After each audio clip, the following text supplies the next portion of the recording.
said some days I feel like shit, some days I wanna quit and just be normal for a bit. I don't understand why you have to always be gone. I get along, but the trips always feel so long. And I find myself trying to stay by the phone, cause your voice always helps me to not feel so alone. But I feel like an idiot, working my day around a call that when I pick up I don't have much to say. So I want you to know it's a little fucked up that I'm stuck here waiting, at times debating, telling you that I've had it with you and your career. Me and the rest of the family here singing Where'd You Go?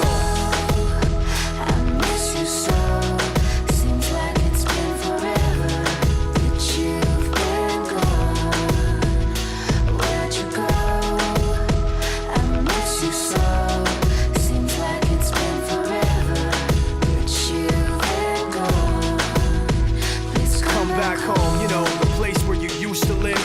Used to barbecue with burgers and ribs. Used to have a little party every Halloween with candy by the pile. But now, you only stop by every once in a while. Shit, I find myself just filling my time with anything to keep the thought of you from my mind. I'm doing fine, and I'm planning to keep it that way. You can call me if you find that you have something to say, and I'll tell you, I want you to know it's a little fucked up that I'm stuck here waiting, at times debating, telling you that I've had it with you and your career. Me and the rest of the family here singing Where'd You Go? I miss you so. Seems like it's been forever that you've been gone. Where'd you go? I miss you so. Seems like it's been forever that you've been gone. Please come back home. I want you to know it's a little fucked up that I'm stuck here waiting, no longer debating, tired of sitting and hating and making these excuses for why you're not around and feeling so useless. It seems one thing has been true all along, you don't really know what you got till it's gone. I guess I've had it with you and your career. When you come back I won't be here and you can sing it. Where'd you go? I miss you so. Seems like it's been forever that you've been gone. Where'd you go? I miss you so. Seems like it's been forever that you've been gone. Please come back home.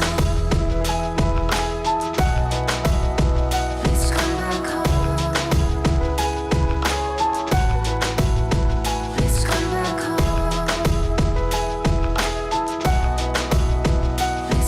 home. Please come back home.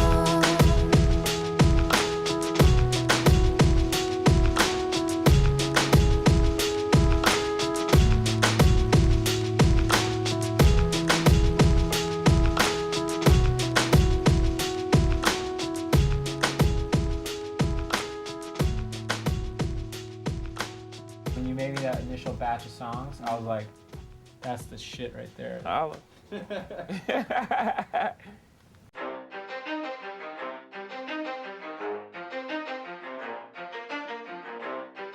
You ready? Let's go. Yeah. For those of you that want to know what we're all about, it's like this, y'all. Come on. This is 10% luck, 20% skill, 15% concentrated power of will, 5% pleasure, 50% pain, and 100% reason to remember the name. He doesn't need his name up in lights, he just wants to be heard, whether it's the beat or the mic. He feels so unlike everybody else, alone, in spite of the fact that some people still think that they know him. But fuck him, he knows the code. It's not about the salary, it's all about reality and making some noise, making a story, making sure his click stays up. That means when he puts it down, Tox picking it up. Let's go. Who the hell is he anyway? He never really talks much, never concerned with status, but still leaving him starstruck. Humble through opportunities given despite the fact that many misjudge him cause he makes a living from writing raps. Put it together himself, got a picture connects, never asking for someone's help or to get some respect. He's only focused on what he wrote, his will is beyond reach, and now it all unfolds, the skill of an artist. This is 20% skill, 80% fear, be 100% clear, cause Ryu was ill. Who would've thought he'd be the one that set the West in flames? And I heard him wreck it with the crystal method, name of the game. Came back backdrop, Megadeth took him to church. I like Bleach, man. Why you had the stupidest verse? This dude is the truth. Now everybody giving them guest spots and stocks through the roof. I heard he fucking with that stock. This is 10% luck, 20% skill, 15% concentrated power of will, 5% pleasure, 50% pain, and 100% reason to remember the name. They call him Ryan, he's sick and he's spitting fire. And Mike got him out the dryer, he's hot. Found him in Fort Minor with top, but a fucking nihilist. Porcupine, he's a prick, he's a cock. The type women wanna be within rappers, hope he gets shot. 8 years in the making, patiently waiting to blow. Now the record with your notice taking over the globe. He's got a partner in crime, his shit is equally dope. You won't believe the kind of shit that comes out of this kid's throat top. He's not your everyday on the block. He knows how to work with what he's got, making his way to the top. He often gets a comment on his name. People keep asking him, was it given that birth or does it stand for an acronym? No, he's living proof. Let him rock in the booth. He'll get you buzzing quicker than a shot of vodka with juice. Him and his crew are known around as one of the best. Dedicated to what they do and give 100%. Forget Mike, nobody really knows how or why he works so hard. It seems like he's never got time because he writes every note and he writes every line. And I've seen him at work when that light goes on in his mind. It's like a design is written in his head every time before he even touches a key or speaks in a rhyme. And those motherfuckers he runs with, the kids that he signed, ridiculous, without even trying. How do they do it? This is 10% luck, 20% skill, 15% concentrated power of will, 5% pleasure, 50% pain, and 100% reason to remember the name. This is 10% luck, 20% skill, 15% concentrated power of will, 5% pleasure, 50% pain, and 100% reason to remember the name.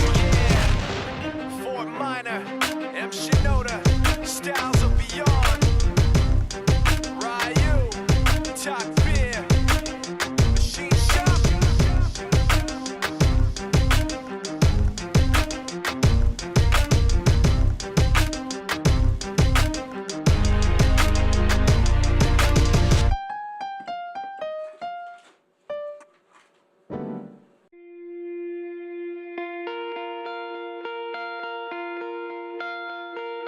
My father came from Japan in 1905. He was 15 when he immigrated from Japan. He worked until he was able to actually build a store. Let me tell you a story in the form of a dream. I don't know why I have to tell it, but I know what it means. Close your eyes, just picture the scene as I paint it for you. It was World War II when this man named Kenji woke up. Ken was not a soldier.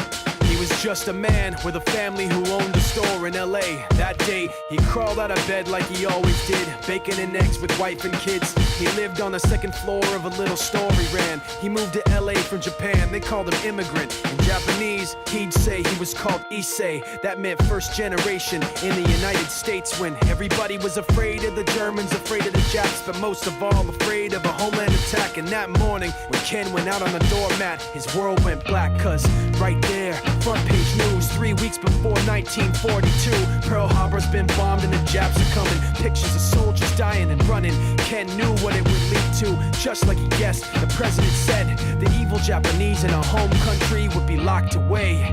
They gave Ken a couple of days to get his whole life packed in 2 bags. Just 2 bags, couldn't even pack his clothes. Some folks didn't even have a suitcase to pack anything in, so 2 trash bags is all he gave them. And when the kids asked Mom, where are we going? Nobody even knew what to say to them. Ken didn't want to lie, he said the US is looking for spies, so we have to live in a place called Manzanar, where a lot of Japanese people are. Stop it, don't look at the gunmen.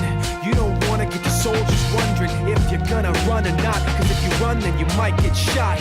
Other than that, try not to think about it. Try not to worry about it being so crowded, cause someday we'll get out. Someday.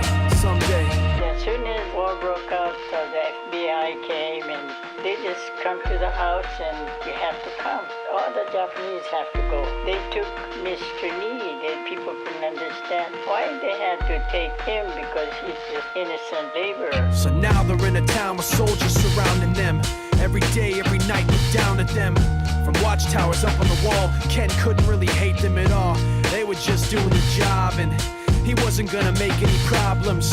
He had a little garden, vegetables and fruits that he gave to the troops in a basket his wife made. But in the back of his mind, he wanted his family's life saved. Prisoners of war in their own damn country, what for? And Time passed in the prison town. He wondered if he'd live it down if and when they were free. The only way out was joining the army. And supposedly some men went out for the army, signed on, and ended up flying to Japan with a bomb.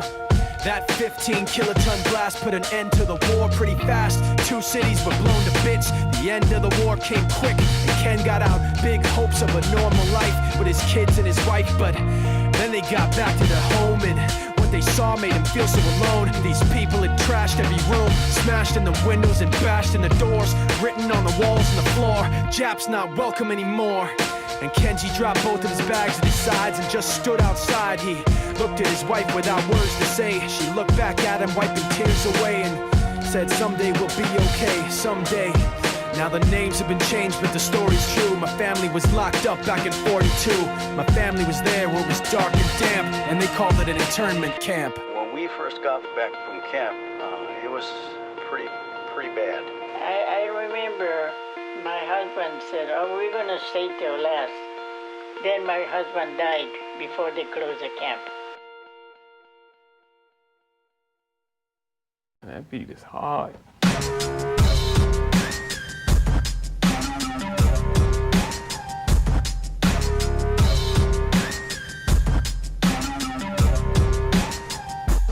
This is how it goes. Welcome one and all to the show. We're wired up, fired up, fucking ready to go.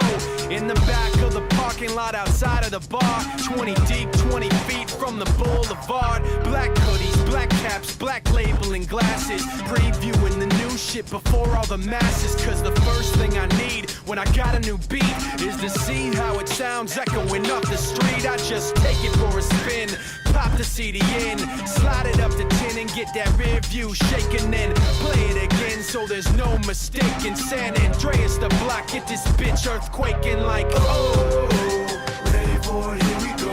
We got the whole block rocking in stereo. We're taking control, letting everybody know. And if you feel it, let me hear everybody go. Oh, you're not ready, I got plenty cuts for 20 months, drop steadily.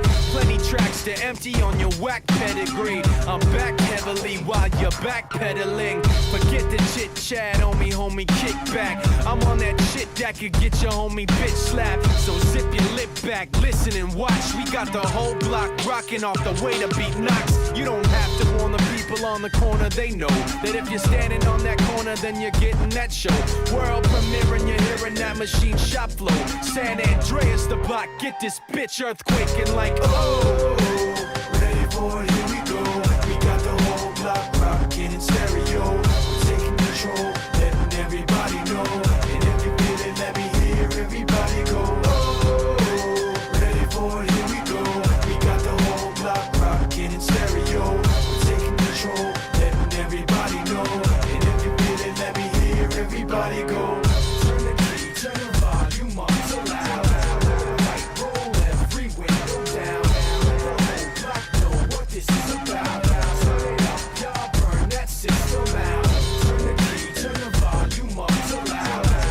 Right, roll every window down. The whole block know what this is about. Turn it up, y'all burn out that system like, oh, ready for it, here we go. We got the whole block rocking in stereo. We're taking control, letting everybody know. And if you feel it, let me hear everybody go. Oh, ready for it, here we go. We got the whole block rocking in stereo. We're taking control, letting everybody know. And if you feel it, let me hear everybody go. Oh, let's go ahead and test out the speakers. You ready? Let's go like this.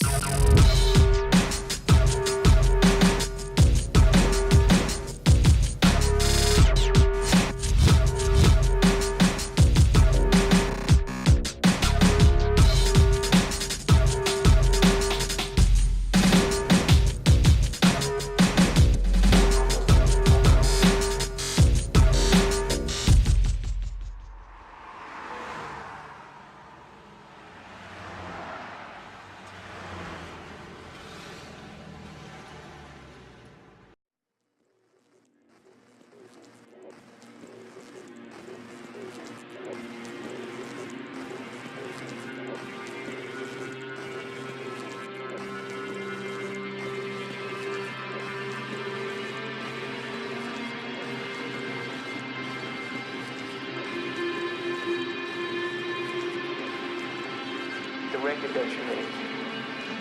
That's underground hip hop. Okay. With big sound. But with big sound. That's what takes it over because the sounds are so big. That's an underground hip hop. The richness of the music.